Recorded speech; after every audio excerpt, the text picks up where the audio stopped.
No Evangelho de hoje, nós vamos refletir um pouco a respeito do batismo de João Batista, primo de Jesus, no conceito de primo daquela época, e também da divindade de Jesus.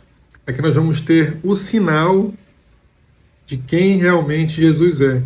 Diferente do que muitos falam, que é um grande mestre, uma pessoa iluminada, a Bíblia vem mostrar quem realmente Jesus é, né?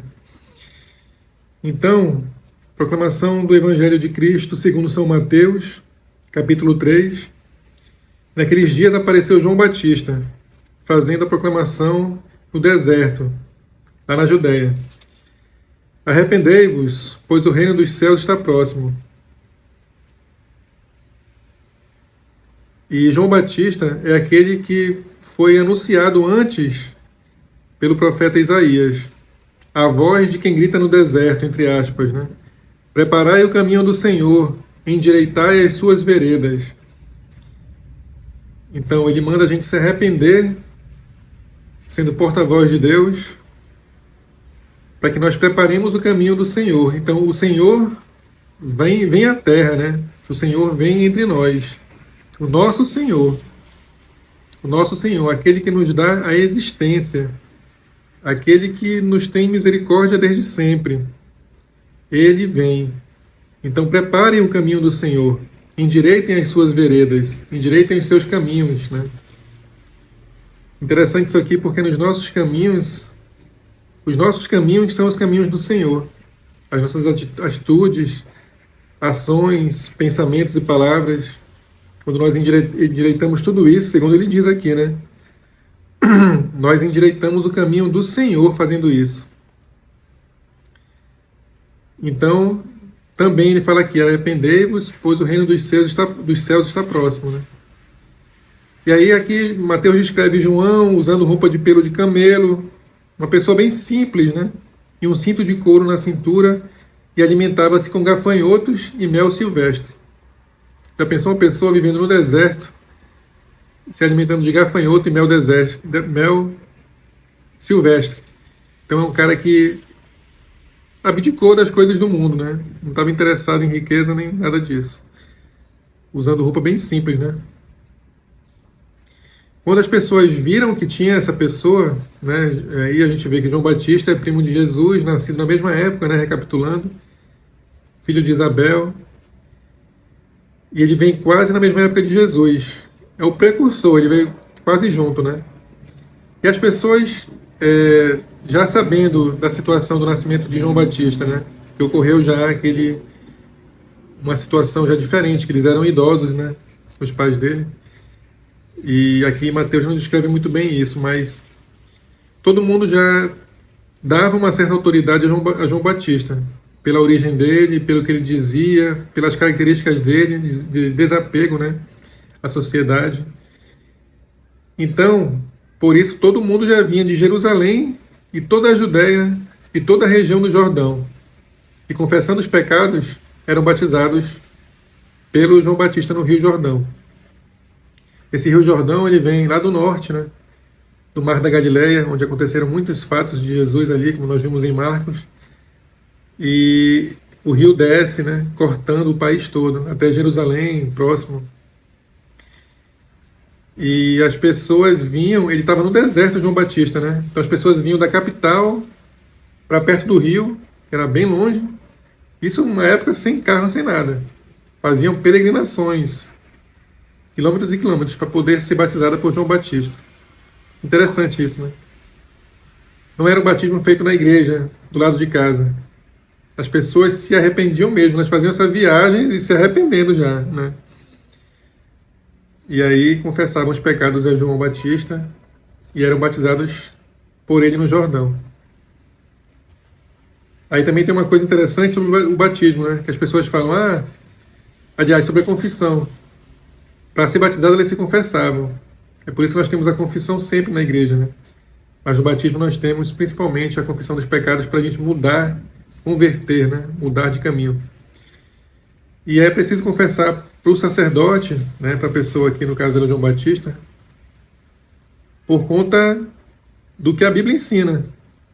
É por isso que não basta eu me arrepender sozinho, eu tenho que confessar os pecados. Interessante.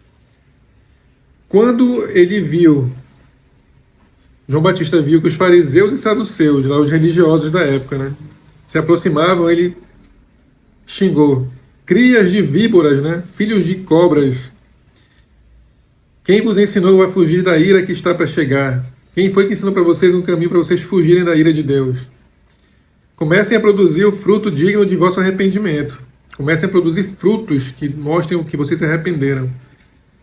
A gente já vê aqui que João Batista, que nem Jesus, né, já não concordava em nada com a igreja da época, né? Não fiquem contentes em dizer a vocês mesmos: nosso pai é Abraão, como eles falavam, né? Pois eu digo a vocês que dessas pedras Deus pode fazer filhos a Abraão. Então, filho de Abraão não quer dizer nada. Até a pedra pode virar filho de Abraão. O machado já está posto à raiz das árvores. Aí vem uma comparação, né? Uma metáfora, né? O machado já está posto à raiz das árvores, e toda árvore que não der bom fruto será cortada e lançada ao fogo. Eu vos batizo com água, como sinal de arrependimento. Então a água é um sinal de arrependimento no batismo, né? Mas o que vem depois de mim é mais forte do que eu. Eu não sou digno nem de carregar as suas sandálias. A minha Bíblia fala carregar aqui, mas algumas falam amarrar, né? Então eu não sou digno nem de amarrar as sandálias dele, daquele que vem depois. Eu sou um pobre sacerdote, ele fala, né?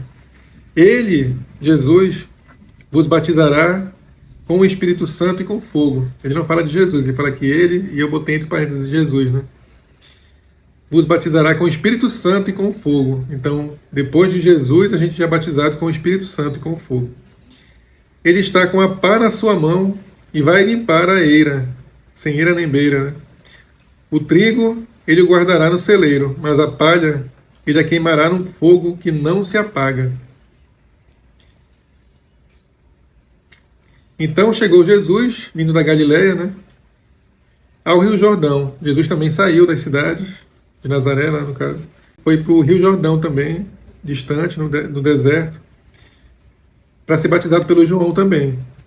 Mas o João impediu Jesus, né, dizendo: olha, eu que devo ser batizado pelo Senhor, por ti, e tu vens a mim. E aí Jesus respondeu dizendo: deixa por hora, para se cumprir o que diz toda a justiça. Então, também é muito profundo isso aí, né? Por que Jesus é batizado, né? Mas ele fala para se cumprir a justiça, quer dizer, ele vem mostrar a justiça, então ele vem ser humano completo. Apesar da natureza divina dele, ele vem mostrar que também é batizado. Ele quer ser um como os outros, né? E aí João batizou. Depois que Jesus foi batizado, aí vem uma diferença de nós, né? Quando ele saiu da água, o céu se abriu e viram o Espírito de Deus descer como uma pomba e vir sobre ele, Jesus. Uma voz do céu disse: esse é o meu Filho amado, no qual eu me agrado. Então aqui no Novo Testamento, o próprio Senhor, Pai Criador, se manifesta.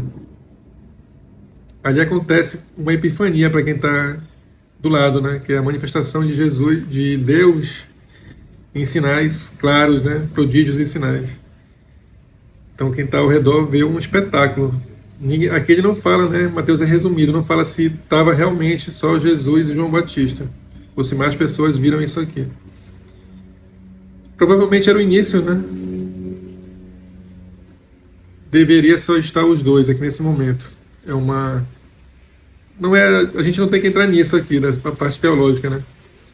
Mas o que é importante para a gente nessa leitura é que João vem. João Batista, em algumas traduções, o profeta fala que o anjo do Senhor vem ao deserto gritar, né? Ele chama João Batista de o anjo do Senhor. Uma coisa também interessante, que há uma confusão de conceitos, entre aspas, né? Uma profundidade nisso. Entre profeta, anjo, o anjo como um ser só espiritual e uma pessoa que caminha na terra também. Abraão vê também os anjos como pessoas na terra. Várias pessoas na Bíblia mesmo viram E depois de Jesus, várias pessoas também, até nos dias de hoje, né? Vêm os anjos, vêm pessoas na frente, essas visões aí. E a pessoa que proclama, interessante isso, né? João Batista vem proclamar no deserto, com as roupas simples, alimentação simples, longe da cidade, fazendo as pessoas se deslocarem. Ele sendo chamado pelo profeta de anjo do Senhor. E aqui ele quebra todo o Antigo Testamento. Ele fala que não é importante ser filho de Abraão, mas que até as pedras podem ser filho de Abraão, se Deus quiser. Das pedras pode nascer um filho de Abraão. E ele destrói aquele conceito de igreja. Já antes de Jesus, João Batista trata com uma severidade enorme aqueles que eram da igreja. Então, realmente, esse arrependimento que nós temos que ter, mesmo depois de batizados, né? A conversão sempre vai convergindo cada vez mais, né, para Deus. Nós temos que ter essa crítica até mesmo conosco, para nós nos arrependermos realmente, praticarmos o Evangelho realmente. Nos arrependermos de não estar praticando 100%. E é difícil. Para mim é difícil, para você é difícil, para todos nós é difícil. Mas é a mensagem que a Bíblia dá aqui para a gente. Se arrependa, não basta ser da igreja. Aliás, ele até xinga os que são da igreja aqui. Não basta as ações, a pose social e tudo mais. E ele fala que Jesus vem e vai ser muito mais rigoroso. É muito maior do que João Batista, vai ser muito mais rigoroso. Ele vai separar o trigo do joio. Ele fala aqui da palha, né? E vai levar aquele que der bom fruto para o celeiro, e os outros vão para o fogo que não se apaga. Aqui pode ser uma metáfora também o fogo, como não, né? E Jesus é batizado, e nós vemos também aí o mistério do batismo de Jesus. Então, a comprovação de Deus dizendo que Jesus não é só um iluminado, não é só um profeta, ele não é só um mestre, como religiões até que dizem que seguem o Evangelho, chamam Jesus de o mestre da terra apenas, que existem mestres de outros universos, que Jesus só protege a terra, enfim, criam até quem diz que crê no Evangelho, cria teorias que não são o que é dito aqui. Deus se revela, e aqui é só uma primeira vez, né? Depois vai se revelar mais, mostrando que Jesus era realmente pessoa divina. Pessoa divina. Não era uma pessoa desse mundo. Não era uma pessoa importante, não era um líder, nada disso. Senhor, muito obrigado pelo teu ensinamento, que nós cada vez mais nos apaixonemos pelo Evangelho, porque só tu tens palavra de vida eterna. O resto das coisas desse mundo são banais e passageiras. Muito obrigado. Palavra da salvação para nós. Em nome do Pai, do Filho e do Espírito Santo. Amém.